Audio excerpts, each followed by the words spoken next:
እግዚአብሔር ለመላእክቱ እንደዛ አላቸው ነው። ስለዚህ እግዚአብሔር እንፍጠር ያለው የሚለው ለመላእክት እንጂ እንደ እግዚአብሔር ያሉ ሌሎች አካላት ቦታው ላይ ስላሉ አይደለም። ግን መላእክት መፍጠር ይችላሉ የሚል አንዴ ማስረጃ ነው የሚሻለው። መላእክት ታዲያ መፍጠር ይችላሉ ወይ ከተባለ አይችሉም፣ አልፈጠሩም እነሱ። ለዛም እግዚአብሔር ምን ብሎ ተናገረ? እግዚአብሔር ሰውን በመልኩ ፈጠረ። የፍጥረት ስራው ላይ የተሳተፈው አምላክ እግዚአብሔር ብቻውን ነው። ነገር ግን መላእክት ከሰው በፊት ስለተፈጠሩ ሀሳብ አቀረበላቸው እና ወደ ስራ ሲገባ ግን የፈጠረው ብቻውን ነው።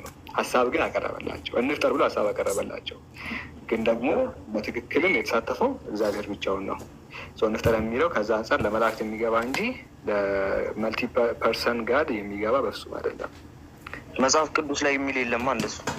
ምክንያቱም መጽሐፍ ቅዱስ ላይ ሁሉም ነገር አልተጻፈም አይደል እንዴ? መጽሐፍ ቅዱስ ላይ ሁሉም ተጽፏል፣ ሁሉም ነገር። የማርያም አባት ስሙ ማን ነው? እሱ ነው። እሱ ታሪክ ላይ አንብበው እኔ ገድላት ሁሉም ተጽፏል ብለኛል። እኔ መጽሐፍ ቅዱስን የማነበው ከ66ቱ ብቻ ነው። ከዛ ውጭ ያለው ሁሉም ተጽፏል እዛ ላይ።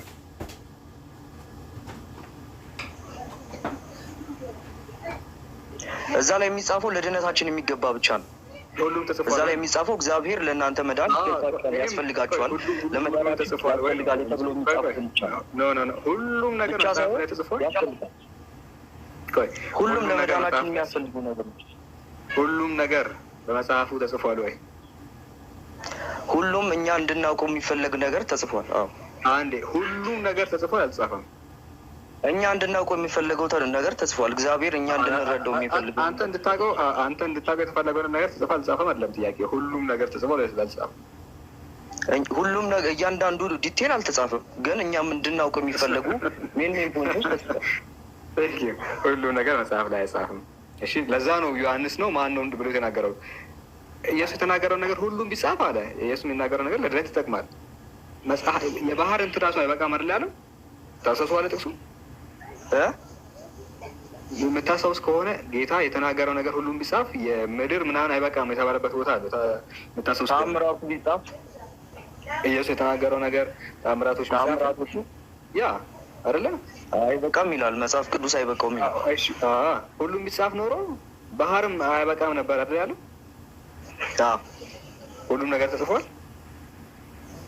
ሁሉም ነገር አልተጻፈም። ለእኛ ግን ለመዳናችን የሚገቡ ሜን ፖይንቶች ተጽፏል። በቃ ሁሉም ነገር አልተጻፈም የሚለውን ከተረዳ ተረድቻለሁ።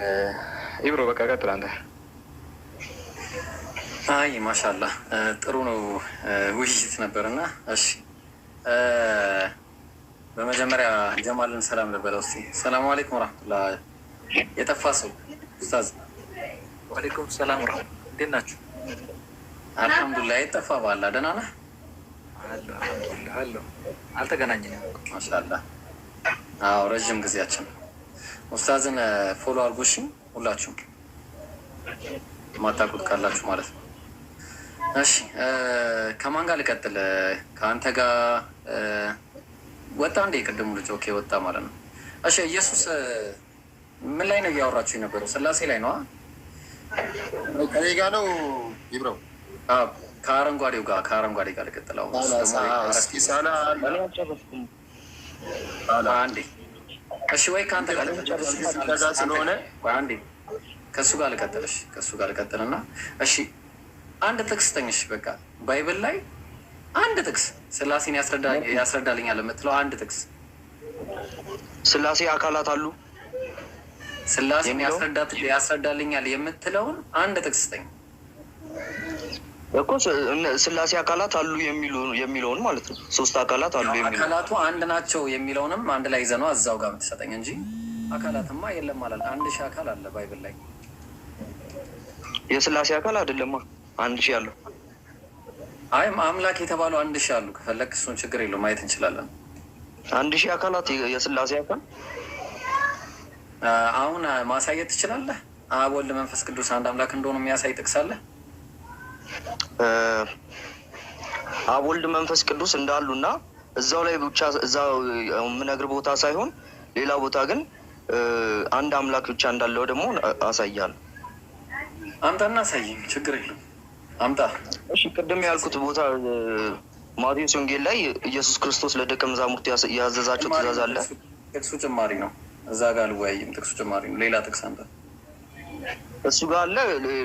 ሌላ ቦታ ደግሞ ኢየሱስ ክርስቶስ ሲጠመቅ እሱ ሲጠመቅ የነበረው አባት ነው፣ ተናጋሪ ነው። መንፈስ ቅዱስ እኮ መንፈስ ቅዱስ ደግሞ ቅባት ነው፣ ተቀቢ ኢየሱስ ክርስቶስ ነው። እሺ እንደዛ ከሆነ ጥያቄ ቀቢው ማን ነው? እግዚአብሔር ነው አቀቢው። ጥሩ። ኢየሱስ እግዚአብሔር ነው። እግዚአብሔር ነው የቀባው። የሚቀባውና የሚቀባውን እግዚአብሔር ስንት እግዚአብሔር አለሽ? አንድ እግዚአብሔር አለ። የተቀባው ነው የቀባው እግዚአብሔር አብ ልጁን ኢየሱስ ክርስቶስን የቀባው ነው የተቀባው? የቀባው ነው የተቀባውን ነው እግዚአብሔር የምትለው? አንድ እግዚአብሔር ነው ያለው። ኢየሱስ ክርስቶስ ስጋ የለበሰውን ነው የተቀባው እኮ ገባኝ። ስጋ ጥሩ። ስለዚህ ስጋ የለበሰው እግዚአብሔር አይደለም ማለት ነው ነው። እሺ እግዚአብሔር እና የቀባው ስንት እግዚአብሔር አለ? አንድ እግዚአብሔር። የተቀባውስ እግዚአብሔር አይደለም ነው? የቀባውስ እግዚአብሔር አይደለም? አንተ እኮ ነው ግራ የተገባው ብራዘር። አንተ ነህ እንጂ ግራ የተጋባው። እኔ ነኝ። ልብ አድርግ። ያልከውን ነገር በደንብ ያዝ። እግዚአብሔር አልከኝ። አንድ አምላክ አለ። እሺ ችግር የለውም። ስማኝ። እሺ አንድ አምላክ ያለው የቱ ጋር ነው? እስኪ አንድ አምላክ የሚለውን ስጠኝሽ። እስራኤሎች ስማ አምላካችሁ እግዚአብሔር አንድ እግዚአብሔር ነው የሚል አለ። ልክ ኪዳን ናቸው ነው የሚለው። እሺ አንድ አምላክ አለ እኮ አንድ አምላክ ናቸው ነው አንድ አምላክ ነው የሚለው። እሱን በዕብራይስጥ ስተረጉመው ኢህአድ ይለዋል። ኢህአድ ማለት ደግሞ የብዙ ነገሮች ጥምር ማለት ነው። በቃ ያው ስላሴ ከዚህ በኋላ እንዳታነሳ አድርጌ ነው ማሳየው። መቼም አታነሳም ስላሴ፣ በእርግጠኝነት ነው የምነግርህ። ያው ያዘ። እሺ ቀጥል። እሺ ይቅርታ።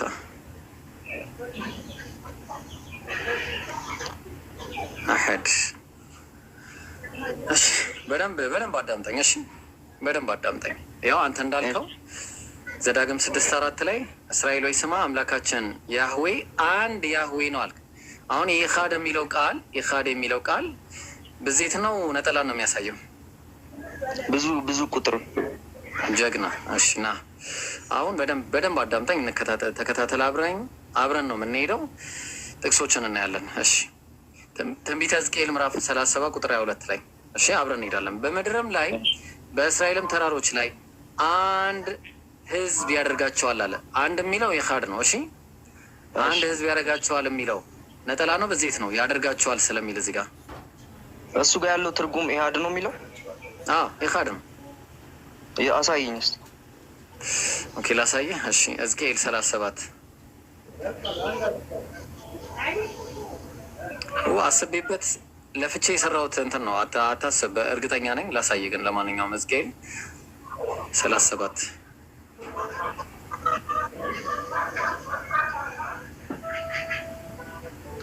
እሺ ሕዝቅኤል 37 22 መጀመሪያ ሂብሩ ላድርገውና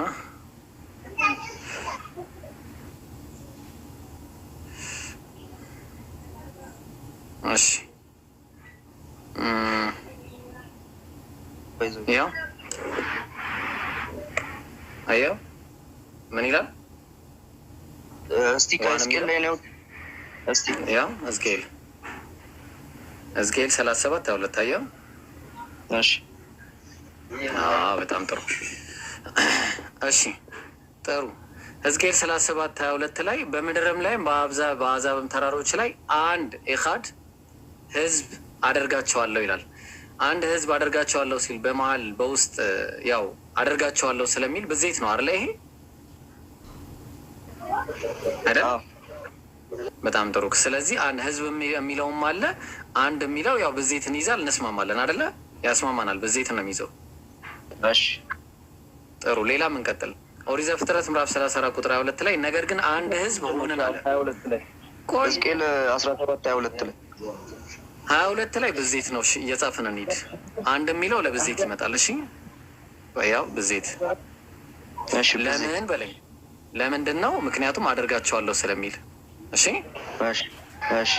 ጥሩ። እዚህ ጋር ደግሞ ስንመጣ ኦሪት ዘፍጥረት ምዕራፍ 34 ቁጥር 22 ላይ ነገር ግን አንድ ህዝብ ሆነን አለ። አቤት አልገባኝም። እንዴት ብዜት ሆነ? አደርጋቸዋለሁ አለ አይደለ እኮ አደርጋቸዋለሁ። አልገባኝም ምንም። ስንት ናቸው አደርጋቸዋለሁ የሚባሉት? ስንት ናቸው? ብዜት ናቸው። አደርጋቸዋለሁ እኮ አደርጋቸዋለሁ ብዜት ነው አይደለ? ይሄ ኮምፓውንድ ዋን። ይሄ አንድ የሚለው ለዚህ በዚህ ምክንያት ኮምፓውንድ ዋን ይባላል። ይሄው እሺ። ምክንያቱም አንድ ህዝብ አደርጋቸዋለሁ ሲል አንድ ህዝብ አደርጋቸዋለሁ በሚለው ምክንያት ብዜት ሆነ። ጥሩ። ኦሪት ዘፍጥረት ምዕራፍ 34 ቁጥር 22 ላይ ነገር ግን አንድ ህዝብ ሆንን አለ። ሆንኩ ነው ሆንን ነው የሚለው እዚህ ጋር ብዜት ነው ነጠላ ነው? ሆንን ብዜት ነው አይደለ? እሺ ብዜት።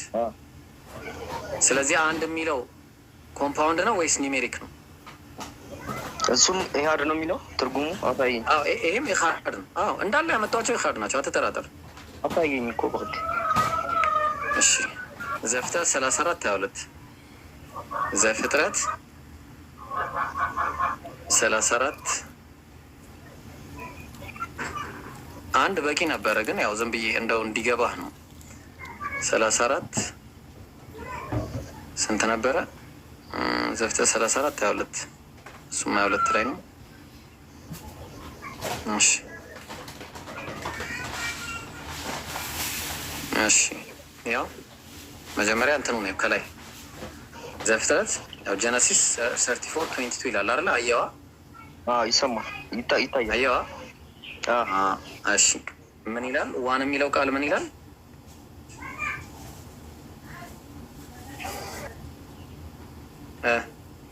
ኢሃድ አይሰማም? ምን ይላል?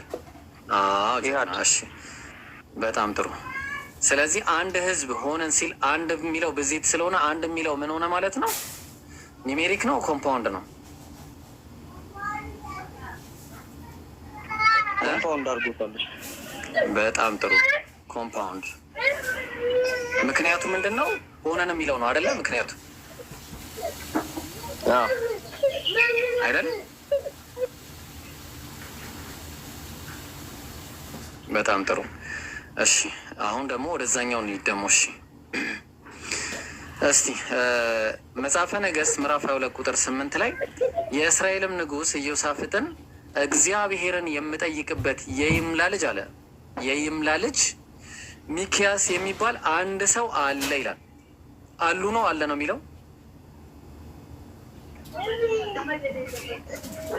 አለ ነጠላ ነው ብዜት ነው? ነጠላ። በዚህ ምክንያት አንድ ሰው የሚባለው ነገር ኮምፓውንድ ነው ኒሜሪክ ነው?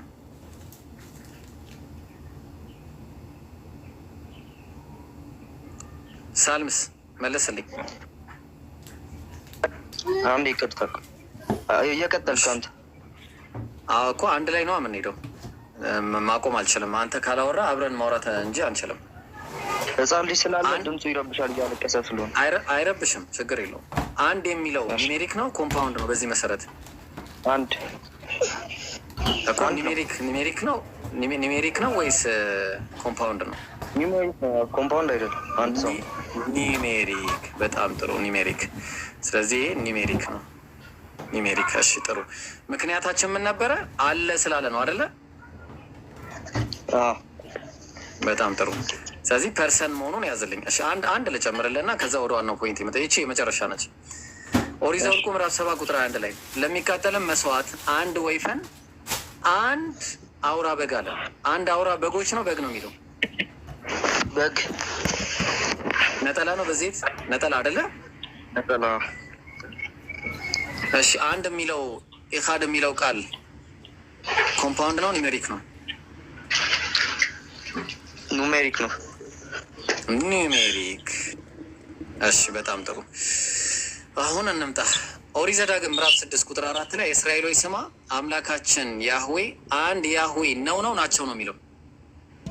ነው ነጠላ ነው ኒሜሪክ? እሺ ነጠላ ነው በዘይት ነጠላ ነው ነጠላ። ስለዚህ ኢኻድ የሚለው ቃል በነጠላ ስለመጣ ኒሜሪክ ነው ኮምፓውንድ ነው? ኒሜሪክ ነው ኮምፓውንድ ነው? ኒሜሪክ ነው። እሺ ቀጥል። ናይስ ናይስ ናይስ። ስለዚህ እስራኤሎች ስማ፣ አምላካችን ያህዌ አንድ ያህዌ ነው የሚባለው አንድ ነጠላ ፐርሰን ነው ጋይስ። ይኸው አንድ ፐርሰን ነው እሱ። አንዱ ፐርሰን ደግሞ ማን ነው? አስረግጬ ላሳይ። አሁንም ያው በቃ አሁን ተስማማን፣ ኮምፓውንድ እንዳልሆነ አይተሃል ማለት ነው። አሁን ማን ነው ታዲያ ይሄ ፐርሰን ብለን ስንል አንድ ፐርሰን አለ። እሱም ዮሐንስ ወንጌል ምዕራፍ 8 ቁጥር ስንት ላይ 54 ላይ እንመጣለን። ኢየሱስ ሲናገር ከአይሁድ ጋር በነበረው ክርክር ከእስራኤላውያን ጋር አይሁድም አለ አይሁድ ምን አለ? ኢየሱስም አለ ምን አለ? መለሰ። ምን ብሎ መለሰ? እኔ ራሴን ባከብር ክብሬ ከንቱ ነው፣ የሚያከብረኝ እናንተ አምላካችን የምትሉት አባቴ ነው አለ። እስራኤላውያን አምላካችን የሚሉት ለኢየሱስ ምኑ ነው? አባቱ ነው። አባቱ ማን ነው ስሙ? እግዚአብሔር እኮ አብ ነው አይደለ? እግዚአብሔር አብ ነው። አብ ነው። በጣም ጥሩ። እሺ አሁን ይሄ አምላካችን የሚሉት ነው። እንሂድ። እሺ አምላካችን የሚሉት ጋር እንሂድ። አሁን ለምሳሌ ሙሴ መጽሐፍ ላይ እንሂድና አይሁዳውያን አምላካችን የሚሉት፣ እስራኤሎች ስማ አምላካችን የሚሉት የኢየሱስ ምኑ ነው አለን? አባቱ ምኑ ነው? ለኢየሱስ አባቱ ለኢየሱስ ምኑ ነው? እነሱ አምላካችን የሚሉት አለን? አባቱ አይሰማም? አባቱ ማን ነው ብለናል? አብ ነው ብለናል አይደለ? አዎ አባቱ አብ ነው ብለናል። ያው ይሰማል። ስለዚህ አሁን እዚህ ጋር እያወራ ያለው እስራኤሎች ስማ አምላካችን ያህዌ አንድ ያህዌ ነው እየተባለ ያለው ማን ነው? አብ ነው። የኢየሱስ አባት። አላሁ አክበር። ስለዚህ ስላሴን ሳይሆን የሚናገረው ይሄ ስለ አብ ነው የሚናገረው። አምላክም አንድ አምላክ አብ እንጂ ሌላ የለም። በቃ አሁን ጨርሰናል። ስለዚህ አሁን ሌላ እግዚአብሔር ወልድ ሆኖ እኮ ተገልጧል ኢየሱስ ክርስቶስ። በቃ ይኸው እነሱ የሚያውቁት አንድ አምላክ አለ። እሱ አንዱ አምላክ አብ መሆኑን እኮ ተነገረ። በቃ ኢኻድ የሚለው ቃል የኢየሱስ ክርስቶስ አባት ከሆነ እግዚአብሔር ኢየሱስ ክርስቶስ የእግዚአብሔር ሆነ ወይ ነገር እያለኝ ነው። ባካችሁ አንዴ ሳልምስ ቆይ አንዴ። አረ ኮፒ ሊንክ ለምን ነው የማታደርጉት? ቆይ ግን በኋላ ለምን ነው አረ ኮፒ ሊንክ ምናምን የሼር ታብታብ ምናምን ታደርጉት? ምን ነው የሚለኝ? እሺ አሁን አይ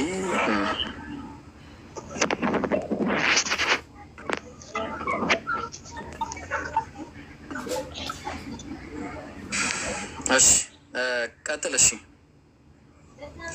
ምን አልከኝ እኮ እዚህ ጋር እኮ የሚናገረው አልከኝ እኮ አምላካችን የሚሉት እስራኤላውያን አምላካችን የሚሉት የኢየሱስ ክርስቶስ አባት ነው አልከኝ አይደለ? የማን ነው? ጀማል የሚቆራረጠው የኔ ነው የሱ ነው? አንተ ጋር ነው መሰለኝ። ቶሎ አይደርስም። አንተ ጋር ነው የሚቆራረጠው። ቶሎ አይደርስም ብሎ አይ እስቲ ጀማል ቀጥል በቃ። እሺ እኔ ምንም እያለኝ አይደለም። ኡስታዝ ጀማል አለ አለው። ኮፒ ሊንክ አድርጉ፣ ሼር አድርጉ። እስከዛ ኮፒ ሊንክ እኮ ስለማያደርጉ እኮ ነው፣ ስለማይደረግ ነው። አሁን ችግሩ እኮ ይሄ ነው። በቃ እንዴት እንደምናወራ ራሱ አላውቅም። አሁን መጣለህ፣ ከመጣለህ ቀጥል። አሁን ይሰማሃል ወይ? አንድ ቪዲዮን ዜጋ እና ኢብሮ ኮኔክሽን ምናምን ከሆነ አሁን ይሰማል ኡስታዝ? አዎ እኛ ጋር እኮ ይሰማል። የአንተ ድምፅ ኦኬ እሺ በቃ አይ ጀማል ቀጥል በቃ። እቺን አንዴ ላስጨርሰውና ወይ ትቀጥላለህ ከተሰማ። ይሰማሃል አሁን ሳልምስ? ይሰማል ቀጥል። አይ በቃ እሺ ጥሩ በቃ አሁን በአጭሩ ጨርሰናል። እዚህ ጋር ኮምፓውንድ የማያሳይም ይሄ የተባለውም የኢየሱስ አባት አብ ነው። ከሱ ውጭ ሌላ አምላክ እንደሌለ አይተናል። ግልጽ ነው። ሌላ ቦታ ሄደን ማየት እንችላለን። እስቲ አንድ ጥቅስ ጨምርልን። የኢየሱስ ክርስቶስ ልጅነትን የአብ ደግሞ አባትነትን አሳይቷል አይደል? እዚህ ጋር ለእሱ ብቻ አይደለም ልጅነቱ አባትነቱም ለእሱ ብቻ አይደለም። ያው ትንቢተ ሚልክያስ ምዕራፍ 2 ቁጥር 10 ላይ ምን አለ መሰለህ? የእስራኤልም አባት ነው። በጣም ጥሩ። የእስራኤላውያን የኢየሱስም አባት ነው። ልዩነት አለው። ልጅ ነው ኢየሱስ ክርስቶስ የአብ ልጅ ነው ስንል በመለኮት ነው። እስራኤላውያን ደግሞ ልጅ ነው። እስራኤላውያን ደግሞ ልጆች ናቸው ስንል ደግሞ እስራኤላውያን የእግዚአብሔር የመጀመሪያ ሕዝብ ናቸው። እግዚአብሔር መጀመሪያ መረጃ ምንም ጀማል ቀጥለው አንዴ ቀጥል። በቃ እሺ፣ ምንም የሚል መረጃ እንቀጥል እንጂ አንተ ከአንተ ጋር ቆይ። አይ እኔ አንዴ አጃ አለብኝ። እሺ እየተሰማህ ስላልሆነ ከኔ ጋር እንቀጥል። ይሰማሃል? እሺ ቀጥል። እሺ በመጀመሪያ ደረጃ አሁን ሂብሮ ያሳየህ ምንድን ነው? ኢኻድ የሚለው የሂብሮ ቃል ገብቶኛል። እሱ ገብቶኛል። ቀጣይ አይ ሀሳብ አውራበት። እኔ ምላስ ላይ አትቆምብኝ። እሺ እሺ ኩስ ቀጥል። እሺ ቶሎ በል፣ ሰዓት እኮ እየሄደ ነው። ምን ሆነሃል? ምን አስቸኮለ? የምትቸኩል ከሆነ መሄድ ትችላለህ፣ ግን ቀስ በል። ኦኬ። ኢኻድ የሚለው የሂብሩ ቃል የሚያሳየው ነጠላ አንድነትንም ሊያመለክት ይችላል። ስለዚህ አምላክ አንድ ነው ሲባል አንድ አካልን ብቻ እንደሚያመለክት አሳየ። ይህ አንዱ አምላክ ደግሞ አብ ነው ተብሎ በዮሐንስ ወንጌል ምዕራፍ 8 ቁጥር 54 ላይ አሳይተዋል። ከዛ አንዱ አምላክ ውጭ ደግሞ ሌላ አምላክ የለም። ኢየሱስን አምላክ ካደረግ በዛ አንዱ አምላክ ላይ ሌላ ተጨማሪ አምላክ እያመጣ ነው። ስለዚህ አንተ አሁን ምንድን ነው ያልከው? ኢየሱስ የባህሪ ልጅ ነው አልክ። ኤብሮ የጠየቀ ምንድን ነው? ኢየሱስ የባህሪ ልጅ የተባለበት ቦታ አምጣ ነው አለ። የባህሪ ልጅ ነው ስልህ እየሰማኝ ነው ጀማ? የባህሪ ልጅ ነው ስልህ እኔ ኢየሱስ ክርስቶስ በዘመኑ በኖርበት ዘመን በመጽሐፍ ቅዱስ ላይ የተጻፈው ነገር እያንዳንዱ ያደረጋት ተአምር፣ ያስተማረው ትምህርት የእግዚአብሔርን መልክ የሚያሳይ እግዚአብሔርን የሚገልጥ ስለነበረ ኢየሱስ ክርስቶስም ደግሞ ብሏል፣ እኔን ያየ አብን አይቷል ብሏል አይደለም? መጽሐፍ ቅዱስ ላይ እሱን ታውቀዋለህ? እሱ አይደለም እኛ አሁን የአንተን ግምት ታውቀዋለህ አይደለ? እሱን ታውቀዋለህ የአንተ ግምት አይደለም? ጀማል ስማኛ፣ እየተግባባን መሄድ አለብን። አንድ የአንተ ግምት ሳይሆን እናንተ ማሳመን የያዛችሁት እዚህ ጋር ማሳመን ነው። እንደዚህ ስለሆነ እንደዚህ ነው እያላችሁ ነው። ጥቅስ ነው የጠየቅኩ። ኢየሱስ የባህሪ ልጅ ነው። ጥቅስ እኮ የባህሪ ልጅ መሆኑን እኮ እየነገርኩህ ነው። መጽሐፍ ቅዱስ ላይ እየነገርኩህ እኮ ነው። ማስረጃ ምኑ ጋር ነው የባህሪ ልጅ የተባለው? አምጣ። ኢየሱስ ክርስቶስ ራሱ ተናግሯል። እኔን ያየ አብን አይቷል ብሏል እኮ። የባህሪ ልጅ የተባለውን ማስረጃ ስጠኝ ነው ያልኩት። የባህሪ ልጅ ቃል በቃል የለማ። የባህሪ ልጅ እኮ ነው ያልኩት እኔ በራሴ። የአንተ ግምት ነው። እግዚአብሔር ያደረገው ነው። የእግዚአብሔር ባህሪያትን የሚያደርግ ስለሆነ እግዚአብሔር የባህሪ ልጅ ነው። በቃ ተስማማን። የባህሪ ልጅ የሚል የለም። እሱ ከኪሴ ነው ማለት ነው። እሱ ላይ ከተስማማን መጽሐፍ ቅዱስ ላይ ኢየሱስ ክርስቶስ የባህሪ ልጅ መሆኑን የሚያሳዩ ምልክቶች እና ኢየሱስ ክርስቶስ ደግሞ የተናገራቸው መልእክቶች አሉ። መጽሐፍ ቅዱስ ጥቅስ አለ። ኢየሱስ ክርስቶስ እኔን ያየ አብን አይቷል ብሏል። በቃ እሱን ስለ ባህሪ ልጅነቱ ነው የሚያወራው እሱ። እሺ አውጣ። እሺ መጽሐፍ ቅዱስ ዮሐንስ ወንጌል ምዕራፍ እኔን ያየ አብን አይቷል ስል እኔን ያየ አብን አይቷል ስል ስለ እኔና አብ አንድ ነን ማለቱ ነው። ባህሪያቸው አንድ ነው። 10 ቦታ አልረገጥኩም። 10 ቦታ አንተ ነህ ሌላ ቦታ እየሄድክ ያለው። እኔ ስነግርህ ሌላ ቦታ ትሄዳለህ። አንድ ጥቅስ ያዛ እስኪ የትኛው ላይ እናውራ? እኔና አብ አንድ ነን። ዮሐንስ ወንጌል ላይ አልኩህ እኮ ዮሐንስ ወንጌል የተለያየ ቦታ ነው እየጠቀስክ ያለው። እኔና አብ አንድ ነን ያለበት ቦታ ሌላ ነው። እኔን ያየ አብን አይቷል ያለውም ሌላ ቦታ ነው። የተለያየ ቦታ ነው። እኔን ያየ አብን አይቷል ማለት በቃ አንድ ነን ማለት እኮ ነው። ታዲያ አንተ ምን ሆናል? ይህን መረዳት ያቅታል? ትልቅ ሰው እኮ ነው አይደል እንዴ? እኔን ያየ አብን አይቷል ማለት ምን ማለት ነው? ተመሳሳይ ናቸው፣ አንድ ናቸው። እኔ አብ ነኝ ማለት ነው? አዎ። ኢየሱስ አብ ነው። እኔን ያየ አብን አይቷል ማለት የአብ መልክ በእኔ ላይ ይታያል ማለት ነው። የአብ ባህሪ በእኔ ላይ ይታያል ማለት ነው። የአብ ባህሪ በእኔ ላይ ይታያል የሚለት አለ እዛ ላይ። አብ የሚያደርጋቸውን ነገሮች ሁሉ እሱ ማድረግ ይችላል ኢየሱስ ክርስቶስ። እኔን ያየ አብን አይቷል ማለት የአብ ባህሪ በእኔ ላይ ይታያል ማለት ነው የሚለውን ኬታ መጣ? ለምን ትጨምርበታለህ ጥቅሱ ላይ? እኔ እኮ እያልኩ ያለሁት ኢየሱስ ክርስቶስ በኖረበት ዘመን ሁሉ አብ የሚያደርጋቸውን ነገሮች ሁሉ ሲያደርግ ነበር። በመፍጠር ስርዓት ላይ ተሳትፏል ኢየሱስ ክርስቶስ። የተለያዩ ነገሮችን በማድረግ ሰው ማድረግ የማይችላቸውን ነገሮች ኢየሱስ ክርስቶስ ሲያደርግ አይተናል መጽሐፍ ቅዱስ ላይ። አንተም ታነበዋለህ አይደል? መጽሐፍ ቅዱስ ላይ ከኛ ጋር ለመከራከር እሱን አይተሃል መቼስ። ወይስ አንዳንድ ቃል ብቻ ነው የምታወጣው? ኦኬ አሁን እኮ ያቀረብከው ማስረጃ ኢየሱስ የባህሪ ልጅ መሆኑን የሚያሳይ አይደለም።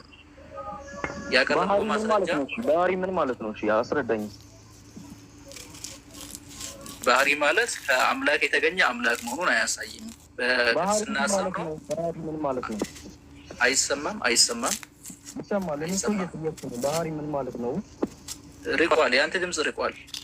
አራቀም እኔ እዛው ይሰማል፣ ያንተም ይሰማል።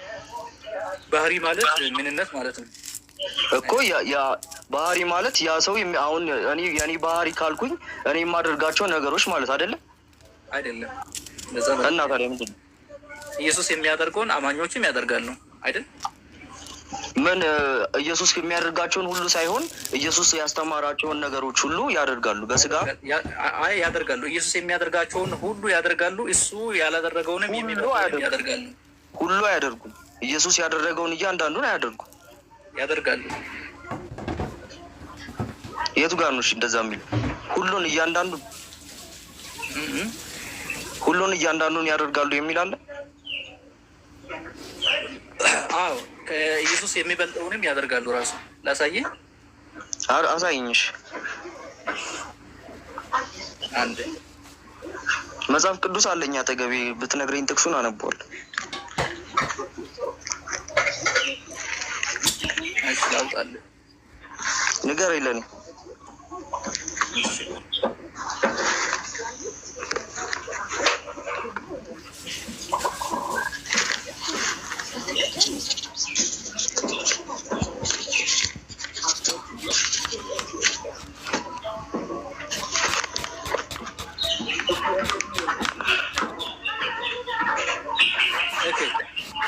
ዮሐንስ ወንጌል ይሰማል? እሺ ንገረኝ። ዮሐንስ ወንጌል ምዕራፍ 14 ቁጥር 12 ላይ ምን ይላል? 14 ያ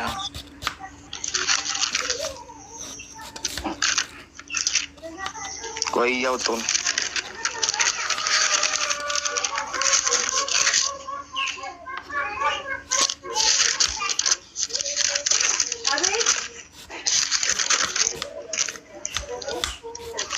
ቁጥር ስንት? 12 እሺ 12 እውነት እላችኋለሁ በእኔ የሚያምን እኔ የማደርገውን ስራ እርሱ ደግሞ ያደርጋል፣ ከዚህም የሚበልጥ ያደርጋል። እኔ ወደ አብ እሄዳለሁና አብም ስለ ወልድ እንዲከብር በስሜ የምትለምኑን ሁሉ አደርገዋለሁ ይላል። በኢየሱስ የሚያምን ምንድን ነው የሚያደርገው? እኮ በእርሱ የሚያምን ነው፣ በራሱ አያደርግም እኮ እያልኩ ነው። ችግር የለውም። ኢየሱስም በአብ ስለሚያምን ነው የሚያደርገው። እዚህ ጥቅስ ላይ ምንድን ነው የሚለው? ተመልከት። እውነት እውነት እላችኋለሁ በእኔ የሚያምን እኔ የሚያደርገውን ስራ እርሱ ያደርጋል። አንዴ አውርታል። አንዴ ላውራበት። ምን እያልክ ነበር? ኢየሱስ እግዚአብሔር የሚያደርገውን ስለሚያደርግ እግዚአብሔር ነው ካልክ፣ አማኞች ደግሞ ኢየሱስ የሚያደርገውን ስለሚያደርጉ እነሱ ምን ይሆናሉ? እግዚአብሔር ይሆናሉ። እዚህ ላይ ምን ይላል? እውነት እውነት እላችኋለሁ የእግዚአብሔር ልጆች ይሆናሉ። ላውራበት። ለምንድን ነው ጣልቃ የምትገባው? እሺ ቀጥል። እሺ አውራ። እውነት እውነት እላችኋለሁ በእኔ የሚያምን አለ እኔ የማደርገውን ስራ እርሱ ያደርጋል አለ፣ ከዚህ የሚበልጥ ያደርጋል አለ። ኢየሱስ የሚያደርገውን ብቻ ሳይሆን ከእሱ ካደረገው የሚበልጠውንም ራሱ ያደርጋል። ያ ማለት ምን ማለት ነው? ከኢየሱስም መብለጥ ይችላሉ አማኞች በድርጊት ማለት ነው። ግልጽ ነው አይደለም? ስለዚህ ኢየሱስ አብ የሚሰራውን ስለሰራ የአብ የባህሪ ልጅ ነው ማለት አይደለም። ኢየሱስ ከራሱ ምንም ማድረግ አይችልም። ኢየሱስ ልክ አማኞች ከራሳቸው ምንም ማድረግ እንደማይችሉ ኢየሱስም ከራሱ አንዳች ሊያደርግ አይችልም። በስጋው ነው። ከስጋ ውጭ ምንም የለውም። ኢየሱስ መለኮት የሚባል ነገር አሳያለሁ የለውም። በስጋ የሚባል የለም ጥቅሱ ላይ። በስጋ የሚል የለም ጥቅሱ ላይ። የሚለው ዮሐንስ ወንጌል ይችላሉ መለኮት እንደሆነ ኢየሱስ ክርስቶስ አንዴ በስጋ ይላል። ዮሐንስ ወንጌል ምዕራፍ 5 ላይ በስጋ ይላል። በስጋ ነው የተገለጠው እኮ ኢየሱስ ክርስቶስ አይደል? በስጋ አይልም። እኔ ይላል። እኔ ስጋ እኔ ይላል። እኔ ማለት ምን ማለት ነው? እኔ ማለት እኮ በስጋ ማንነት የሚወክል ተውላጣ ስም ነው። እኔ የሚለው ሙሉ የኢየሱስን ማንነት የሚወክል ተውላጣ ስም ነው። እኔ ከራሴ አንዳች ላደርግ አይቻለኝም ስል ስጋን ነጥሎ አይደለም። አጠቃላይ ኢየሱስ ከራሱ ምንም ማድረግ አይችልም። ራሱን ባዶ ማድረጉ ነው ኢየሱስ ክርስቶስ እዚህ ጋር ራሱን ዝቅ ማድረጉ ነው አይልም። ስለ ባዶነት አያወራም። እኔ ከራሴ አንዳች ላደርግ አይቻለኝም። የቱ ጋር ጀማል እየተደማመጥን እየሰማኝ ነው ጀም እየሰማሁ ኢየሱስ ክርስቶስ ራሱን ዝቅ እንዳደረገ መለኮትነቱን ትቶ በሰውነት መልክ እንደሄደ እኮ አሳያለሁ። መለኮት የለም እንደዛ የሚል የለም። እሱ ከቸርች አምጥተ ይሆናል እንጂ መለኮታዊነቱን ትቶ ምናምን የሚባል ነገር የለም። አለ መጽሐፍ ቅዱስ ላይ አለ። የት አለ? መለኮታዊነትን ትቶ የሚለው ጻፍልኝ ብሎ በኋላ ይክዳል። መለኮታዊነትን ትቶ የሚለውን ጻፍልኝና እስኪ አምጣ። እሺ ቆይ ላንብልህ ነው።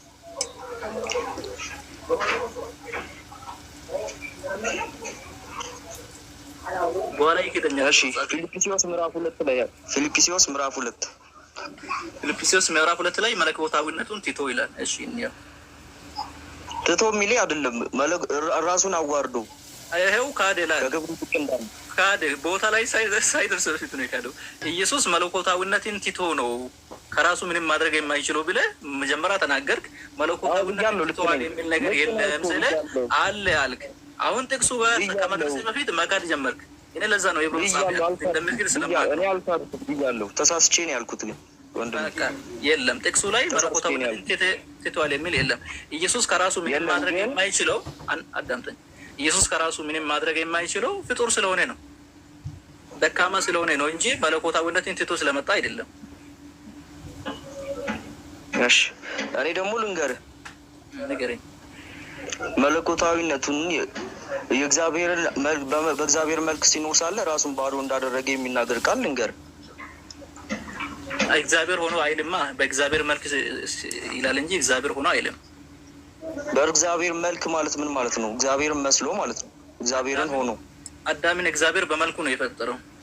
በመልኩ ምሳሌ ነው የፈጠረው። እየሰማኝ ነው? ላምብልህ። በእግዚአብሔር መልክ መኖር ማለት እና እግዚአብሔር ሆኖ መኖር ማለት የምድርና የሰማይ አታምቢ። አውቃለሁ፣ ችግር የለም አውቃለሁ። ከእግዚአብሔር ጋር እኩል እንደሆነ ታውቃለህ አይደለ? ቃሉ ከእግዚአብሔር ጋር መተካከልን ነው። እሱ እኩል እንደሆነ እያወቀ መተካከልን አልመረጠም ይላል እኮ። እኩል አይደለም ከእግዚአብሔር ጋር መተካከልን እኮ ምን ማለት ነው? መተካከል ምን ማለት ነው? መተካከል ማለት እኩል ማለት አይደለም። ዮሐንስ ወንጌል ምዕራፍ 14 ቁጥር 28 ላይ አብ ከእኔ ይበልጣል ብለዋል። ዮሐንስ ወንጌል ምዕራፍ 10 ቁጥር 29 ላይ ደግሞ አብ ከሁሉ ይበልጣል ብለዋል። አንዴ ይበልጣል ብለዋል። በቃ ከበለጠ አይተካከልም፣ አለቀ። በሰውነቱ ነው፣ ስጋን ስለለበሰ ነው ኢየሱስ ክርስቶስ። በምንም አይተካከልም ከአብ ጋር። አብ ከእኔ ይበልጣል ነው ስጋን ስለለበሰ፣ ፍጡር የሆነውን ስጋ ስለለበሰ አንተ ነው ያልከው። እሱን አንተ ነው ያልከው። ስጋ ስለለበሰ ነው ያልከው አንተ ነህ። መጽሐፉ አይደለም። ይልቁንም ስጋ መልበስ ብቻ አይደለም እኮ ኃጢአት ሆነ እኮ ይላል መጽሐፍ ቅዱስ እኮ። ልንገርህ እንደውም መጽሐፉ አይደለም። መጽሐፉ አብ ከኢየሱስ የበለጠበት ምክንያት ስጋ ስለለበሰ ነው አይልም። ማን ነው ያለው? አንተ ነው ያልከው። መጽሐፉ የሚለው ምንድን ነው? ኢየሱስ እያንዳንዱን ነገር ያገኘው ከአብ ነው። ሕይወትን ያገኘው ከአብ ነው። ዮሐንስ ወንጌል ምዕራፍ 5 ቁጥር 26 ላይ ስልጣንና ጌትነትን ያገኘው ከአብ ነው። ሐዋርያት ሥራ ምዕራፍ 2 ቁጥር 36 ላይ የተላከው ከአብ ነው። ዮሐንስ ወንጌል ምዕራፍ 17 ቁጥር 3 ላይ ስልጣንን ሁሉን ነገር የተቀበለው ከአብ ነው። ኢየሱስ ከራሱ ምንም ማድረግ የማይችል እያንዳንዱ ነገር ያልከው ልክ ነው። እያንዳንዱ ነገር ያልከው ልክ ነው። ልጨርስ እኮ ልንገርህ፣ ልጨርሳ ተራ በተራ እናውራ። የቡና እንትን እንዳትደርግ አይደለም፣ ሌላ ሀሳብ ውስጥ እየገባህ እኮ ነው አንተ። ሌላ አይደለም፣ እዛ ላይ ነኝ። እሺ ቀጥልሽ። ኢየሱስ ከራሱ ምንም ነገር የሌለው፣ ምንም ነገር ማድረግ የማይችል፣ እያንዳንዱን ነገር ከአምላክ የተቀበለ አምላክ ሰጪ፣ እሱ ተቀባይ የሆነ የአምላክ ባሪያ ነው። ይሄ የአምላክ ባሪያ ደግሞ ከአምላክ ጋር እኩል መሆን ስለማይችል እኔና አብ አንድ ነን ባለበት አንደበቱ ተመልሶ አብ ከእኔ ይበልጣል አለ። አንድነቱ ምንድን ነው ከተባለ የባህሪ ሳይሆን የአምላክነት ሳይሆን የዓላማ አንድነት ነው። አብን ያየ እኔን አይተዋል ያለው ስራውን ነው። እሱ የሚሰራው ስራ የአብ ስራ ስለሆነ እሱን ያየ አብን አይተዋል ለማለት ነው። እሱ የሚሰራው የአብ ስራ ደግሞ በስጦታ ነው የሚሰራው፣ በራሱ አይደለም። ሐዋርያት ራሱ እሱ የሚሰራውን ስራ እሱ ከሰራውም የሚበልጥ እንደሚሰሩ ሁሉ እሱም ይሰራል። ያ ደግሞ እሱን አምላክ ሳይሆን የሚያደርገው መልእክተኛ ብቻ ነው የሚያደርገው። እሺ እኔ ደግሞ ልንገር፣ እየሰማኝ ነው? በጣም መስል አለ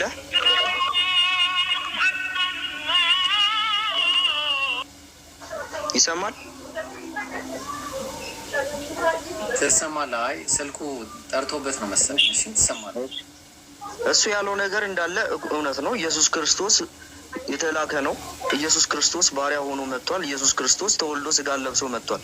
ግን ይህንን ሁሉ የሆነው ስለኛ ኃጢአት መውረድ ስለነበረበት፣ ሰውና እግዚአብሔር በኃጢአት ምክንያት የተለያዩ ስለነበሩ የግድ ሰውና እግዚአብሔርን ለማስታረቅ ደግሞ ይሰማል። ጀማል እኮ አሁን ያልከው ነገር እኮ እውነት ነው አልኩ እኮ። መጽሐፍ ቅዱስ ላይ የተጻፉት ነገሮች እንዳለ እውነት ናቸው። ምንም ክተት የለበትም። ይሰማል? ሀሳብን ጨርስና ተራ በተራ ነው የምናወራው። እኔ ሳወራ ጣልቃ ቀጥል። አልገባም እኮ እየሰማኝ ነው አይደል? እያንዳንዱ የተገለጸው መጽሐፍ ቅዱስ ላይ አንድም ስህተት የለበትም እያንዳንዱ። እና እኔ እያልኩ ያለሁት ኢየሱስ ክርስቶስ ይህንን ሁሉ የሆነው ራሱን ባዶ ያደረገው መጽሐፍ ቅዱስ ላይ እንደሚናገር ባዶ ያደረገው የባሪያን መልክ የያዘው ራሱን ኃጢአት እስከ መሆን ድረስ የተዋረደው ኢየሱስ ክርስቶስ ለእኛ ኃጢአት ሲል ነው። እና ያለ ኢየሱስ ክርስቶስ ሳክሪፋይስ ወይም ደግሞ ያለ ኢየሱስ ክርስቶስ መስዋዕትነት እኛ ወደ አብ መግባት አንችልም ነበር። ከአብ ለዘላለም የጠፋን ነበርን፣ ሙታን ነበርን ይላል መጽሐፍ ቅዱስ። እና ይህንን እዳችንን ሊከፍልልን ነው። የእኛ ዕዳ የሚከፈለው በደም ብቻ ስለሆነ መጽሐፍ ቅዱስ ይላል ደም ሳይፈስ ስርየት የለም ይላል። ያ ደም መፍሰስ ስለነበረበት የሚፈሰው ደም ደግሞ የጻድቅ ሰው ደም መሆን አለበት፣ ምንም ኃጢአት የሌለበት። ስለዚህ ያ የፈሰሰው ደም ያ የሚፈሰው ደም ደግሞ ማንም ምድር ላይ ማንም ኃጢአት ያልሰራ ስላልተገኘ ማንም ጻድቅ ስለሌለ ምድር ላይ፣ ስለዚህ መምጣት የነበረበት የእግዚአብሔር ልጅ የሆነው ወልድ ኢየሱስ ክርስቶስ ነበር። ኢየሱስ ክርስቶስ ደግሞ ስጋ ለብሶ መጣ። የፍጡሩን ስጋ ለበሰ። ፈጣሪ ሆኖ ሳለ የፍጡሩን ስጋ ለበሰ። ፍጥረት ተፈጠረ ሳይሆን የፍጡሩን ስጋ ለበሰ። አልተፈጠረም ኢየሱስ ክርስቶስ፣ የፍጡሩን ስጋ ለበሰ። ከዛም በኋላ ስለኛ በደል ስለኛ ኃጢአት ደግሞ የማይገባውን ተዋረደ፣ የባሪያን መልክ ያዘ። መጽሐፍ ቅዱስ ላይ የምናገኛቸውን እንዳለ ኢየሱስ ክርስቶስን ዝቅ የሚያደርጉ ነገሮች ናቸው። ኢየሱስ ክርስቶስም ራሱን ዝቅ አድርጎ ነበር ይታያል። ከርዕስ ወጥተሃል። ኢየሱስ መስዋዕት ለመሆን ነው የመጣው ወይስ አይደለም? አይደለም። ርዕሳችን ስለ ኢየሱስ መስዋዕትነት አይደለም። ከርዕሳችን ወጥተሃል። ርዕሳችን ላይ እንመለስና አሁን አጠር አድርገህ ሀሳቡን ላስቀምጥልህ። አንዴ ድምፅህም ርቆሃል፣ ከርዕስም ወጥተሃል። ኔትወርክ እያስቸገረኝ ነው። ለዛ በቃ አንዴ የሚወጣ አድርግልኝ።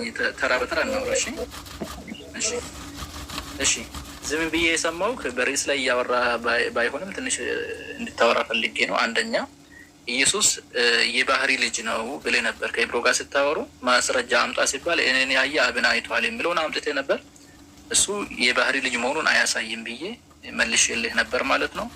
ያ ጥቅስ እንደማያዋጣ ስታቅ ወዴት ነው የሄድከው? ኢየሱስ እኮ አብ የሚሰራውን ስራ ስለሚሰራ እሱ በቃ የባህሪ ልጅ ነው አልክ። አማኞችም ኢየሱስ የሚሰራውን ስራ ይሰራሉ፣ ኢየሱስ ከሚሰራ ስራ በላይም ይሰራሉ ብዬ መለስኩልህ። ከዛ ምን አልክ? ኢየሱስ እኮ አምላክነቱን ትቶ ነው የመጣው፣ በእግዚአብሔር መልክ ሲኖር ሳለ ይላል የሚል ጥቅስ ጋር በእግዚአብሔር መልክ ሲኖር ሳለ ይላል እንጂ እግዚአብሔር ሆኖ ሲኖር ሳለ አይልም። የሰው ልጅ በአጠቃላይ በእግዚአብሔር መልክ ነው የተፈጠረው። በመጽሐፍ ቅዱስ ኦሪት ዘፍጥረት ምዕራፍ 1 ቁጥር 26 ላይ ቅድም ስለ ስላሴ ያነሳችሁ ጥቅስ ላይ ስትመለከቱ እግዚአብሔር አዳምን በመልኩና በአምሳሉ ፈጥሮታል። ስለዛ ነው የሚያወራው። ሌሎች አንተ ያነሳቸው ጥቅሶች ስለ ኢየሱስ መስዋዕትነትን በተመለከተ እሱም የተሳሳተ አስተምሮ ነው። አምላክ ለሰው ይቅርታ ለማድረግ የሰው ደም አያስፈልግም። አምላክ ይቅር ባይ ነው፣ መሐሪ ነው። ሰዎች ኃጢአት ከሰሩ በንስሐ ይቅርታ ሊያደርግላቸው ይችላል። ያለ ደም ካልፈሰሰ ስርየት የለም የሚለው ጳውሎስ ተሳስቶ አንተንም እንድትሳሳት አድርጓል። በዱቄትም ኃጢአት ይሰራያል። በዱቄት በገንዘብ ሰው ባለው ነገር ነው ኃጢአቱን የሚያስተሰርየው። የግድ የሰው ደም አያስፈልግም። ኢየሱስ የባህሪ አምላክ ነው ወይም ደግሞ የባህሪ የአምላክ ልጅ ነው የሚትል ከሆነ ይሄንን የሚያሳይልህ ማስረጃ ካለ አምጣ። ከዛ ውጪ እኛን በውለታ ልትይዘን አትሞክር። ኢየሱስ ለእናንተ ነው የሞተው፣ እንደዚህ ነው የሆነው። እኛ በውለታ ሳይሆን የምንያዘው በማስረጃ ነው። ማስረጃ ካለ ቀጥል፣ ከሌለ ደግሞ ስለ ስቅለቱ አትስበከን። እኛ አያስፈልገንም ስቅለት። ቀጥል። ሙሉ አስረኝ ያስጠፋው ምን እንዳልኩ ራሱ አልሰማሁም። ኔትወርክ እየተቆራረጠ ነው። የኔ ድምፅ ይሰማል? አይ ብሮ በደንብ ይሰማ ነበር። ኔትወርክ ተቆራርጧል። የሆነ ሰዓት ግን አልሰማሁም። አልተሰማም? ሳወራ የነበረው ምንም አልሰማኸኝም? መሀል ላይ ተቋርጦ ነበረ። ምን እንዳልኩ እንኳን አላወቅኩም። በቃ ካልሰማ ከታች ያሉ ሰዎች ሰምተዋል። በአጭሩ እኛ ስናወራ የነበረው ኢየሱስ ለሰው ልጆች ኃጢአት ለመሰቀል ነው የመጣው ወይስ አይደለም የሚል ርዕስ አይደለም። አንተ ስለ ስቅለት ያነሳቸው በሙሉ ከርዕስ ወጥህ ነው። ያንን ያደረክበት ምክንያት ርዕሱ ላይ ማውራት ስላልቻልክ ነው። ርዕሱ መጀመሪያ የነበረው ስላሴን ነው። ስላሴ ላይ መቆም ስላልቻልክ ኢየሱስ የባህሪ ልጅ ነው የሚል ሀሳብ ስታነሳ የባህሪ ልጅ ነው የሚል ማስረጃ አምጣ ተብለ ነበር። ምንም ማስረጃ ማምጣት አልቻልክም። ያመጣቸው ማስረጃዎች በሙሉ ኢየሱስ የባህሪ ልጅ መሆኑን የሚያሳዩ አይደሉም። ማስረጃ ካለ አምጣ። እሺ ጥሩ። እንግዲህ ክርስትና ድምጽ ርቋል፣ ከፍ አድርግ። ይሰማል? አይሰማም? ኤርፎን ከተጠቀምክ ብታወጣ ጥሩ ነው። ኤርፎን እየተጠቀምኩ አይደለም። ከስልክ አትራቅሽ። ይቀጥል። አራኩም እዛው ነው። እና ምን እያላችሁ ነው እናንተ? ኢየሱስ ክርስቶስ ሊሰቀል አይገባም ስለኛ ኃጢአት። እግዚአብሔር ራሱ እንደዚሁ ምሬያቸዋለሁ ማለት ይችል ነበር አልከኝ አይደል? በቃ ስለ ስቅለት ነው። ስለ ኢየሱስ የባህሪ ልጅነት ይታል። ስለ ስቅለት እናውራ። ርዕሱን ቀየርክ አይደለም? አሁን እኮ አንተ አልከኝ እኮ አይደል? እንደዛ አልከኝ። አንተ ስላነሳ ብቻ ነው የዳሰስኩት እንጂ ወደ ርዕሳችን ተመለስ እያልኩ ነው። ርዕሳችን ኢየሱስ አምላክ ነው ወይስ የባህሪ አምላክ ነው ወይስ የባህሪ ልጅ ነው የሚል ነው። በሱ ላይ ታወራለህ ወይስ አታወራም? ኢየሱስ አምላክ ነው። የባህሪ አምላክ ነው። ኢየሱስ የእግዚአብሔር የባህሪ ልጅ ነው ማለትም አምላክ ነው እያልኩ ያለው። እሺ የባህሪ ልጅ የተባለበት ጥቅስ አምጣ። የባህሪ ልጅ የሚል የለም አልኩ እኮ ቅድም አልኩ እኮ። ከሌለ አትናገር፣ ያልተጻፈውን አታንብብ። የባህሪ ልጅ ነው ያልኩበት ደግሞ ምክንያት አለኝ አልኩ። መጽሐፍ ቅዱስ ላይ የተጻፉ ነገሮች አሉ። ምንድን ነው ምክንያቱ? አምጣ። ኢየሱስ ክርስቶስ በዘመኑ በኖረበት አልኩ ቅድም። እሱን ከማለት በፊት አንገር ልንገርሽ። ቆይ አትንገረኝ። እኔ የጠየቅኩህ መልስልኝ። መለኮት ሞቷል ወይስ አልሞተም? አይ ሌላ ጥያቄ ነው። መጀመሪያ መለኮት ማለት ነው መንደሪ ይግባክ። እሱ ይገባኛል። እሱ በኋላ ታስረዳኛለህ። መጀመሪያ መለኮት ሞቷል ወይስ አልሞተም? አልሞተም። የሞተው ምንድን ነው? ከመለኮት ክርስቶስ በስጋው ነው የሞተው። ፍጡር ነው የሞተው ማለት ነው። ፍጡር አይደለም፣ ፈጣሪ ነው። እሺ መለኮት ነው የሞተው። እሺ መለኮት ነው የሞተው። እኛ ኢየሱስ ክርስቶስ መለኮትን ብቻ ስጋውን ብቻ መለኮት ነው የሞተው። መለኮት ነው የሞተው። አዳምጠኛ አንነጣጥልም። መለኮት ስጋ ብለን መለኮት ነው ወይ? እሺ እኮ ንገረኝ እኮ አሁን የሞተው መለኮት አንነጣጥልም አልኩ። ለምን እንደምነጣጥለው? እሺ ፍጡር ነው የሞተው። ወዳጅ ተረዳኝ። መለኮትም ስጋ ብለን አነጣጥል። ሁለቱ አንድ ሆኑ ተዋህዱ ብለን ነው ምን ገባኝ እኮ አሁን የሞተው መለኮትም ካልሆነ ፍጡርም ካልሆነ ምንድን ነው የሞተው? ክርስቶስ ወይም መለኮት በስጋው ነው የሞተው አልኩ። በቃ ያ ማለት ኢየሱስ ክርስቶስ በመለኮትም በስጋው በጣም ይኸውልህ ልንገርህ፣ የውዝግብ ትምህርት ነው። አንደኛ ይህን ይዘህ እንደገናም ወደ መበስበስ እንዳይመለስ ከሙታን አስነሳ የተባለው ማንን ነው? ክርስቶስ ራሱን በኃይሉ ራሱን አስነሳ ወይ? በኃይሉ አሁን የጠየቅኩህን ጥያቄ መልስልኝ። ወደ መበስበስ እንዳይመለስ ከሙታን አስነሳ የተባለው ምንድን ነው? ማን ነው? የቱ ጋር ነው እንደዛ የሚለው ቃል? ሐዋርያት ስራ ምዕራፍ 13 ቁጥር 34 ላይ አውዱን እንረዳለን። ሐዋርያት ስራ ምዕራፍ 13 ቁጥር 34።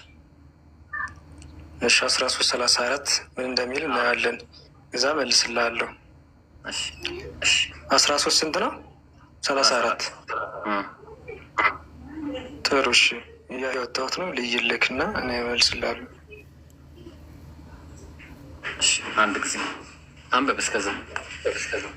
እሺ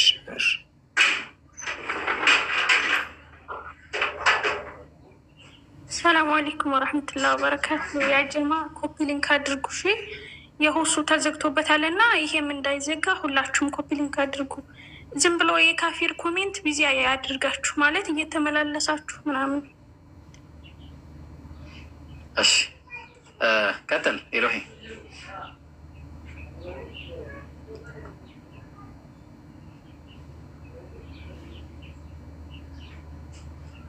በጣም በቃ እኔ ውዝግብ የሆነ አስተምህሮ ልብ አድርጉ። የሞተው አምላክ ነው? አይ አምላክ አልሞተም። እሺ ፍጡር ነው የሞተው? ፍጡር አልሞተም። እሺ ምንድን ነው የሞተው? ወይ ፍጡር ወይ አምላክ ነው እንግዲህ ሞተም።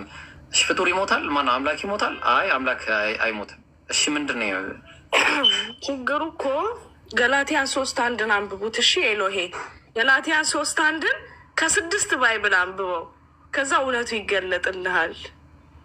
ወይስ ላንብብልህ? እሱን እሺ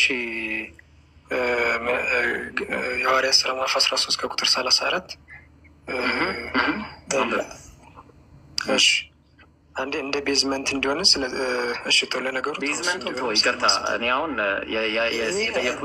ለማወቅ ስለሚያስፈልገው ጥሩ። እሺ 33 አንተ የምትለኝ ነገር እያንዳንዱን አውቀዋለሁ፣ ችግር የለብኝም። እኔ ኤሎሄ እና ካወቅከው ለምንድን ጠይቀኝ?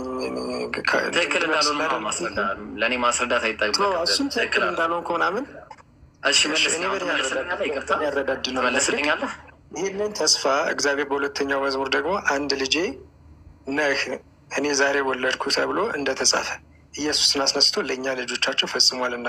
ማን ያደረገው ይህን? እግዚአብሔር አብ ማለት ነው። እግዚአብሔር አብ ማለት የባህሪ የኔ እናት። እስኪ አንድ ሚኒት አድርጌ ቤት። ስለዚህ እግዚአብሔር አብ የማለት ማለት ነው የኢየሱስ ክርስቶስ የባህሪ አባቱ፣ ወልድ ኢየሱስ ክርስቶስ የእግዚአብሔር አብ የባህሪ ልጁ ነው። ያ ማለት ምንድን ነው? አንተ አልክ ወዳጅ፣ አሁን አንተ የባህሪ ልጁ ነው የሚል ታመጣለህ። ወለድኩ ይላል እኮ ወለድኩ ይላል። እሱማ መወለድ ታዲያ አንተ ልጅ ማለት ታዲያ የባህሪ አምላክ ይላል እንዴ? ስለመወለድ ነው የሚያወራው። መወለድ አሁን ቆይ የጠየቁ ጥያቄ ላይ እስኪ ካርጋባት ወደ መበስበስ እንዳይመለስ ከሙታን አስነሳው የተባለው ማንን ነው እኮ? አዳምጠኝ። የባህሪ ነው ምናምን እየቀላቀልክ አትሂድ። እኮ 33 ጀምሬ ላንብብል ወዳጄ፣ አዳምጠኝ። በሁለተኛ መዝሙር ደግሞ አንተ ልጄ ነህ እኔ ዛሬ ወለድኩህ ተብሎ እንደተጻፈ ኢየሱስን አስነስቶ ለእኛ ለልጆቻቸው ፈጽሟልና አለ። ማን? እግዚአብሔር አብ ማለት ነው። ማንን? የባህሪ ልጁን ወልድን። እንደገና ሚልና 34 ላይ ወደ መበስበስ እንዳይመለስ ከሙታን እንዳስነሳው እንዲህ የታመነው የዳዊትን ቅዱስ ተስፋ እሰጣችኋለሁ ብሏል። በምን? በ33 ቁጥር 33 ላይ እግዚአብሔር ምን ሰጥቶ ነበር? አንተ ልጄ ነህ እኔ ዛሬ ወለድኩህ ተብሎ እንደተጻፈ። እሺ አሁን እኮ ገባን እኮ ይገባናል። እኔ እያስረዳኸኝ እኮ ነው። አሁን እኔ ማን ነው እኮ ጠይቀህ እንዳስረዳህ እኮ ነው እኮ ማን ነው የጠየኩህ? አብራራልኝ ሳይሆን ማን ነው ካወቅከው መልስልኝ። ምኑ ነው? ማን ነው እሱ? ወደ መበስበስ እንዳይመለስ አስነሳው የተባለው ማን ነው? ይህ ስጋ ነው ማለት ነው። የለበሰውን ስጋ እኮ አስነሳው የተባለው ፐርሰን አይደለም። እና ባህሪው እኮ ነው የራሱ ባህሪ። ማን ነው ያ ፐርሰን? ስሙ እግዚአብሔር አብ አልኩህ እኮ። እግዚአብሔር አብ ማለት ራሱ ወልድ ማለት እኮ ነው። ኧረ አትቀላቅል እባክህ።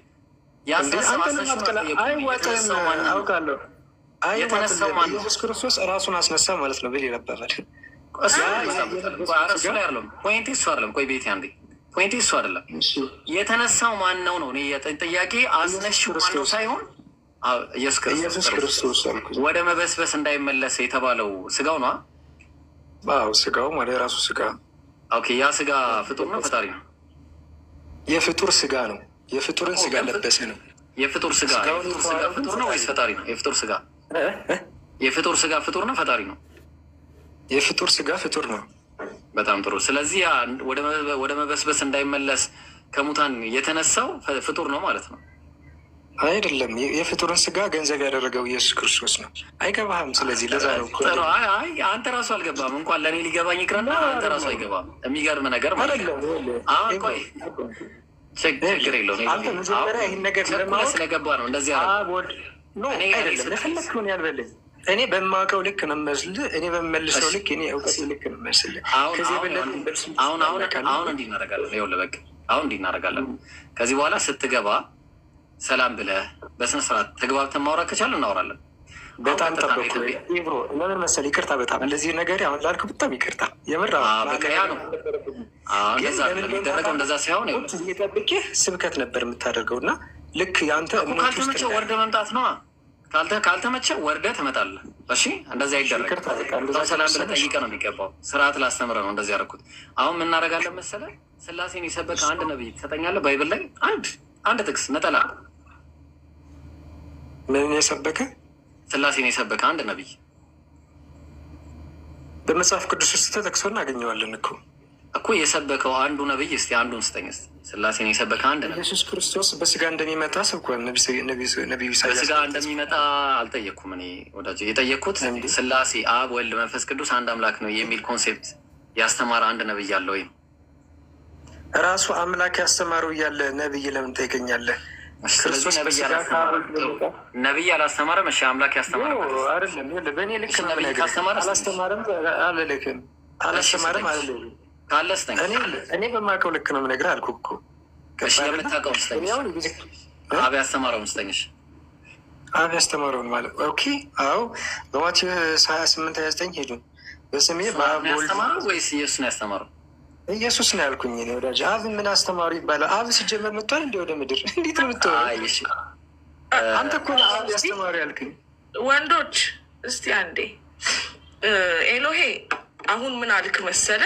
አይ የማላውቀው ነገር አለ አልክ። የማታውቀው ነገር ካለ ታዲያ ምንድን ነው የሚያከራክርህ? እዚህ ጋር አላውቅም እዚህ ቆይ አንደኛ ኤሎሄ የሚለው ስም ራሱ ያው ወደ አላህ እንደሚጠጋ አንተ ምን ልብ ያውቀዋል።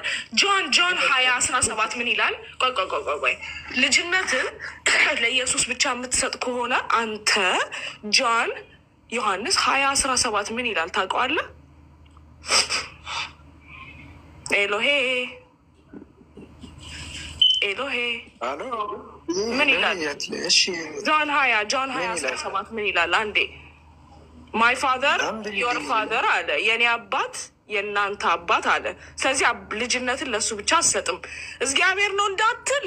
እዚሁ ጋር ደግሞ ምን አለ ራሱ ኢየሱስ? ማይ ጋድ ዮር ጋድ አለ። የኔ አምላክ የእናንተ አምላክ አለ። ከዚህ አሁን ቨርስ እንዴት ነው የምታመልጠው? እንደምንድን ነው የማመልጠኝ? እናት ገና ወደ አባቴ አላረኩም እናት ትንከኝ ያለው ምንድን ነው? 20:17 ነው አይደል? ዮሐንስ 20:17 እህታችን ቆይ አንዴ ነው የምልሽለት። እንደ ትልቅ ነገር አድርገሽ ነው የጠየቅሽኝ። ቆይ ምንድን ነው አንዴ ተመልሳለህ። ቆይ አንዴ ቤቲ ምናልባት እንትን ብላ ነው። አንዴ የጀመርነውን እንጨርስና ከዛ እሷ ትገባለች ኢንሻላህ። ይቅርታ ግን እሺ፣ ቅድም ላልከው ነገር የምር በጣም ይቅርታ። ችግር የለውም አብሽር፣ ችግር የለውም። አሁን ምን እናደርጋለን መሰለ ኤሎሄ። እሺ አሁን ስላሴ ያስተማረበትን አንዱን ጥቅስ ሰጠኛለህ። እሺ ማቴዎስ 28:19 ብላል። ማቴዎስ 28:19 ላይ የትኛው ኃይለ ቃል ነው ስላሴ የሚያስተምረው? አብ፣ ወልድ፣ መንፈስ ቅዱስ አንድ አምላክ የሚለውን ኮንሴፕት የቱ ጋር ነው ያለው? 19 ላይ አልኩህ እኮ። 19 እኮ አልከኝ እኮ። የትኛው ኃይለ ቃል? እሺ በአብ በወልድ በመንፈስ ቅዱስ በስሜ አለ አይደል? በስሜ የሚለው አንድ አምላክ አይደለም። በስሜ ሳይሆን በስም ነው የሚለው። በአብ በመንፈስ ቅዱስ ስም ነው የሚለው። አረባላ አውቀዋለሁ። ሸምድጄዋለሁ። እሺ ምን አለ መሰለህ? በአብ በወልድ በመንፈስ ቅዱስ ስም እያጠመቃችሁ ደቀ መዛሙርቴ አድርጓቸው ይላል። በአብ በወልድ በመንፈስ ቅዱስ ስም ይላል። እሺ የትኛው ኃይለ ቃል ነው ሶስቱን አንድ ያደረጋቸው? ሶስት አካል ተጠቅሷል። ግን ሲጀመር የጥቅስ አጨቃጫቂ ጭማሪ የሆነ ጥቅስ ነው። እንዲሁ ዝም ብዬ ልለፍህ እና የትኛው ኃይለ ቃል ነው ስላሴን የሚያሳየው? እዚህ ጋር ስላሴ ማለት በነገር ላይ አንድ ስላሴ ማለት ሶስት ማለት ነው። ቴንኪው ካወቀው አንድ መሆናቸውን የትኛው ያሳያል? እሺ አንድ መሆናቸውን የትኛው ያሳያል? በጣም ጥሩ። እዚህ ጋር አብ፣ ወልድ፣ መንፈስ ቅዱስ አንድ መሆናቸውን እንዴት ያሳያል ካልክ፣ ለምሳሌ በዘፍጥረት ምዕራፍ 1:27 ላይ ታገኛል። አንድ እንደሆነ እኮ ላሳይ እኮ ነው። ሂዱና በአብ፣ ወልድ፣ መንፈስ ቅዱስ ላይ ያዘዛቸው ኢየሱስ ክርስቶስ እኮ ነው። አኮ የትኛው ኃይለ ቃል ነው? አሁን ይሄ በቃ ሶስትነትን እንጂ አንድነትን አያሳይም። እሺ ተስማምተናል። በቃ በሶስትነት ካመንክ ደግሞ ሌላ ደግሞ አንድነት የሚያሳያቸውን ቦታ ደግሞ ላሳይ ነው። ሶስቱን አንድ የሚያደርግ ነው አሁን የምታመጣልኝ። ሶስቱን አንድ የሚያደርግ እንጂ ለአንድ አምላክ ብቻ አንድ አምላክ ተብሎ የተጠራበትን አይደለም የምፈልገው። ሶስቱን አንድ የሚያደርግ ስጠኝ። እሺ ዘፍጥረት 1:26 ላይ እስኪ እግዚአብሔር አምላክም አለ ሰውን በምሳሌያችን በመልካችን እንደ ምሳሌያችን እንፍጠር አለ። የትኛው ኃይለ ቃል ነው ሶስትነትንና አንድነትን የሚያሳየው? እግዚአብሔርም አምላክ አለ አለ እግዚአብሔር አምላክ አለ ነው የሚለው። አለ የሚለው ለአንድ ነው ማን ባዩ ማን ነው? ማን ነው ባዩ? እግዚአብሔር አምላክ እኮ ማን ነው ባዩ? እግዚአብሔር አምላክ አልኩ እኮ። የትኛው እግዚአብሔር እኮ አንድነቱን እግዚአብሔር እኮ ማለት እኮ የሶስት ናቸው የአንድነታቸው ስም ነው። ባይዘው ኦኬ ጥሩ እሺ ጥሩ ችግር የለውም። እግዚአብሔር ማለት የሶስትነታቸው ስም ነው፣ የባህሪ ስማቸው። እሺ ችግር የለውም ችግር ለስማማለሁ። እሺ ማን ለማን ነው ያለው? እርሳቸው ተማከሩ እኮ የሚለው ለራሱ እኮ። ማን ነው አማካሪ? መጀመሪያ እንፍጠር ብሎ ያማከረው ማን ነው? ራሱ ነው ያለው አልኩ እኮ። ለራሳቸው ስላሴ ተማከሩ አይደለ? ማን ለማን ያለው? ማን ለማን? ራሱ ነው። ሰው ሁሉን ከፈጠረ በኋላ ሰው እንደ ምሳሌ እኛ እግዚአብሔር ማለት እንደ ምሳሌያችን ደግሞ ይቅርታ አድርግልኝና እሺ እኮ እግዚአብሔር የሚለው ራሱ ብዜት ነው። በብዜት ኤሎሂም ብሎ ነው ያስቀመጠው። እሺ ኤሎሂም ኤሎሂም ነው የሚለው ኤሎሂም ነው የሚለው። እሺ ከምንድን ነው ከየት ነው ያመጣው? እሺ ላሳየህ። ኤሎሂም ማለት እኮ አምላክ ማለት እኮ ነው። አምላክ አይደል? ኤሎሄ አላልኩም፣ ኤሎሂም ነው ያልኩት። ኤሎሂም ኤሎሄ አምላክ ነው። ኤሎሃ አምላክ ሲሆን ኤሎሂም ኢም ሲጨመረበት ደግሞ አማልክት ይሆናል። ስለዚህ እግዚአብሔር ማን ነው? ኤሎሂምም አለ ነው የሚለው። ኤሎሂምም አለ ምን አለ? ሰውን በመልካችን እንደ ምሳሌያችን እንፍጠር አለ። ማን ነው እንፍጠር እያለ ያለው? ለማን ነው የሚለው እንፍጠር? እሺ ራሱ ነው አልኩ እኮ። ለራሱ ነው። ማን ነው? ለማን ነው የሚለው? ወይ እንፍጠር አለ ማለት ምን ማለት ነው? ሶስት ናቸው አልኩ። ሶስትነት እና በአካል ሶስት በባህሪ አንድ ስለሆኑ እርስ በርስ ስላሴ ተማከሩ እኮ። ለማን ነው ያለው? ባዩ ማን? ለራሱ አልኩ እኮ። ከፍጥረታት በፊት ምን ነበረ? ምንም አልነበረ። እኔ ልስጥህ። እግዚአብሔር ምን አለ መሰለህ? እግዚአብሔር ለምሳሌ በሙሴ አፍ ማን የተናገረው? እግዚአብሔር ነው የሚናገረው። እሺ ምን አለ መሰለ? የአንደኛ ማን ነው? ዕብራውያን ምዕራፍ 1 ቁጥር 1 እና 2 ላይ አውጥቼ ላምብብልህ። ምዕራፍ 1 ቁጥር 1 እና 2 ላይ ዕብራውያን ምዕራፍ 1 ቁጥር 1 እና 2 ከጥንት ጀምሮ እግዚአብሔር በብዙ አይነትና በብዙ ጎዳና ለአባቶቻችን በነቢያት ተናግሮ ሁሉ ወራሽ ባደረገው ደግሞ ዓለማትን በፈጠረበት አይልም። እሱም ዓለማትን በፈጠረበት በልጁ በዚህ ዘመን መጨረሻ ለእኛ ተናገረን አለ። ያኔ በነቢያት አፍ ሲናገር የነበረው አሁን በልጁ የተናገረው ማን ነው? እግዚአብሔር። ልጅ ያለው ማን ነው? ኢየሱስ ክርስቶስ። ኢየሱስ ነው ልጅ ያለው። ተው ኤሎሄ ወይ ከሌላ ሰው ጋር ልቀጥል። እንደዚህ አይነት ሲሊ በልጁ ተናገረ ማለት ልጁ ማን ነው? የአብ ልጁ የእግዚአብሔር ልጁ ኢየሱስ ክርስቶስ ነው። ምንድን ነው የምትለኝ? እኮ ገባኝ። በልጁ የተናገረው ማን ነው ነው የጠየቅኩ እንጂ ልጁ ማን ነው? እግዚአብሔር አልኩ እኮ። እግዚአብሔር አብ። እግዚአብሔር አብ ነው።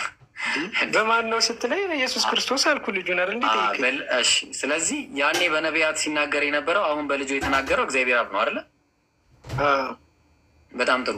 በሙሴ አፍ ማን ነው የተናገረው? ከነቢያት አንዱ ነው ሙሴ። ከነቢያት አንዱ ነው ሙሴ። በነቢያት የተናገረው ማን ነው?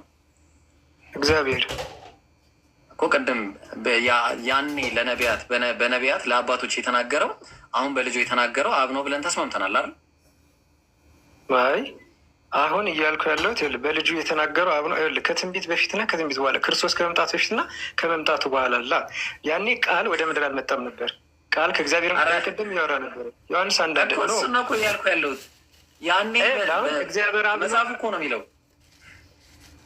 እግዚአብሔር ተናገረ። እግዚአብሔር አይልም፣ እግዚአብሔር አብ አይልም። የመጀመሪያዋ እኮ ልጅ አለው ይላላ። ምን አለ? ተናግሮ እኮ ነው የሚለው። ልጅ የወጣው መቼ ነው? አሁን ነው። ተናግሮ ያኔው ከጥንት ጀምሮ እግዚአብሔር በብዙ አይነትና በብዙ ጎዳና ለአባቶቻችን በነቢያት ተናገረ አይደለም? ተናግሮ አለ። ይሄው ራሱ ቀጠለና ምን አለ? ሁሉ ወራሽ ባደረገው ደግሞም ዘመናትን ባደረገበት ዘመናት ሲጀመር ዘመናት አዮናስ ነው ብሎ የሚያስቀምጠው ዘመናትን ባደረገበት በልጁ በዚህ ዘመን መጨረሻ ለእኛ ተናገረ። አፖስትሊክ ኤሎሂም ብዜት ነው ነጠላ ነው? ምን አልክን? ኤሎሂም የሚለው ቃል ብዜት ነው ነጠላ?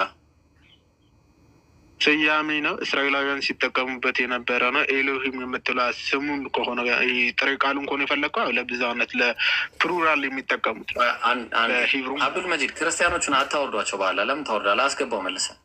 እሺ እሺ፣ ምን አልከኝ? አሁን ኤሎሂም የሚለው ቃል ብዜት ነው ወይስ ነጠላ ነው ለማለት ነው ጥያቄ። እዚህ ጋር ኤሎሂም ስላልከኝ ቃል በቃል ከፈታ ነው ፕሉራል ነው የሚናገረው ኤሎሂም የምትለው ወርድ ከሆነ ግን እሺ፣ ግን ፕሉራልን አያሳይም ነው አደለ?